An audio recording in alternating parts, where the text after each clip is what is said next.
top 5 unsolved archaeological mysteries. Lady Sin Shui. In 1971, in China's southern Hunan province, researchers discovered a 2,100-year-old burial tomb.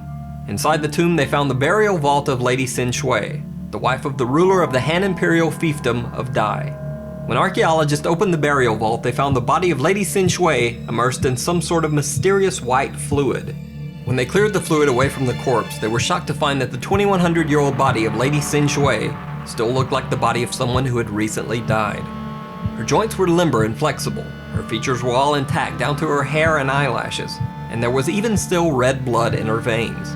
In fact, the 2,100-year-old body was so well preserved that doctors were able to perform an autopsy on it, removing the still preserved organs to determine that her cause of death had been a heart attack. Scientists were baffled as to how the 2,100-year-old body could still be so well preserved, and began to investigate the unusual white fluid that filled Lady Sin Shui's burial vault. However, the strange liquid could not be identified. Even more bizarre, eyewitnesses said that the liquid turned brown upon being exposed to air. Many of the scientists who opened the tomb reported experiencing a strange rash on their hands after coming in contact with the mysterious burial fluid of Lady Sin Shui. To this day, the body of Lady Sin Shui is the most well-preserved ancient body ever discovered. But just how the body was so well-preserved remains a mystery. The Tomb of Sunken Skulls.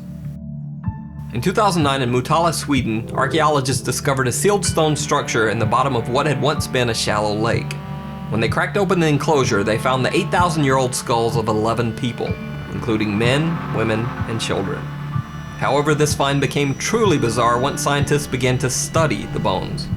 They were able to determine that the 11 people had been spiked through the head, burned, and then locked inside the sealed tomb.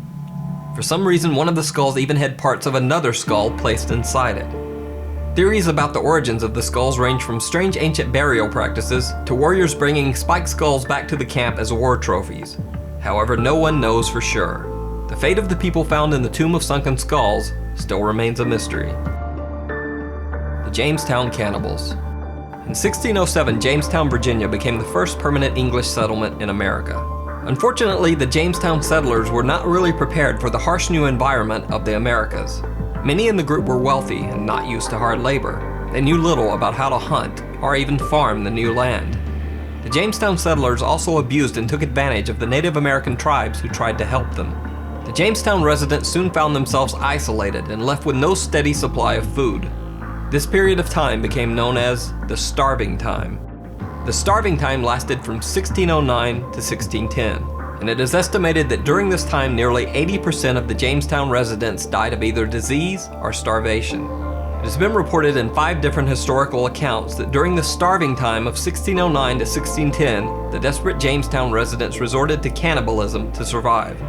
However, no evidence of this gruesome story had ever been found. That is, until the discovery of some human remains at the Jamestown site in 2012. The body was that of a 14-year-old girl, whom the researchers called Jane. Jane's body had been dumped in a trash deposit along with dogs, cats, horses, rats, and other animals that had probably been butchered for food by the desperate Jamestown residents.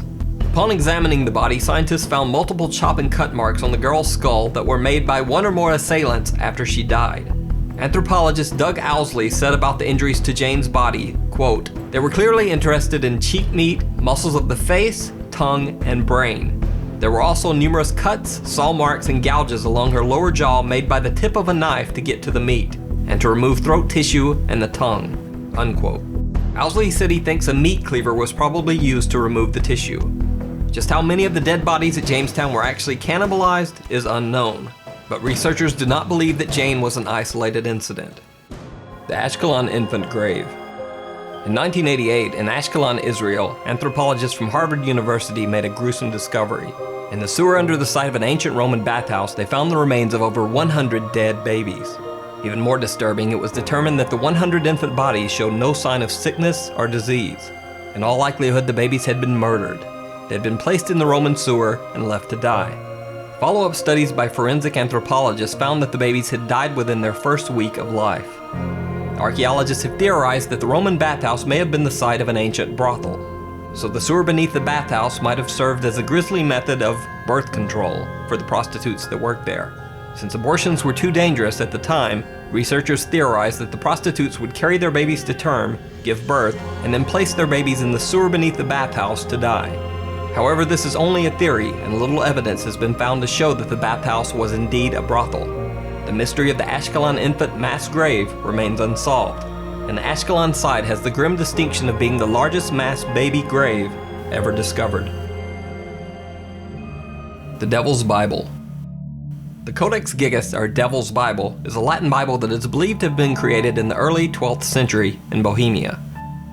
At a size of 36 inches tall, 20 inches wide, and 9 inches thick, it is the largest surviving ancient European manuscript.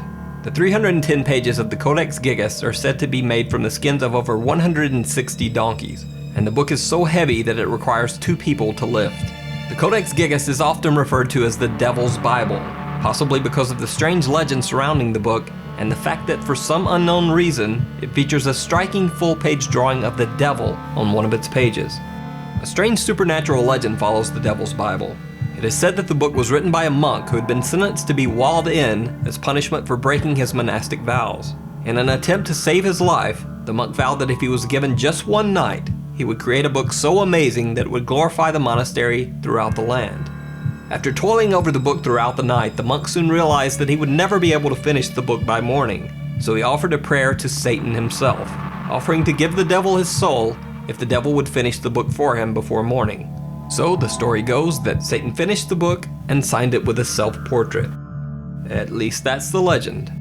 But the true mystery of the Devil's Bible comes from the fact that no one knows exactly how it was created. Scientists theorize that the book took over 20 years to complete. However, handwriting analysis of the book has shown that the text was written by only one author. The handwriting does not change at all throughout the book and shows none of the normal human handwriting signs of time, like changing moods, fatigue, or aging. This would seem impossible if the Devil's Bible was written over 20 years. After all, it's normal for all human handwriting to change at least slightly over time. How the Devil's Bible was created remains a mystery to this day.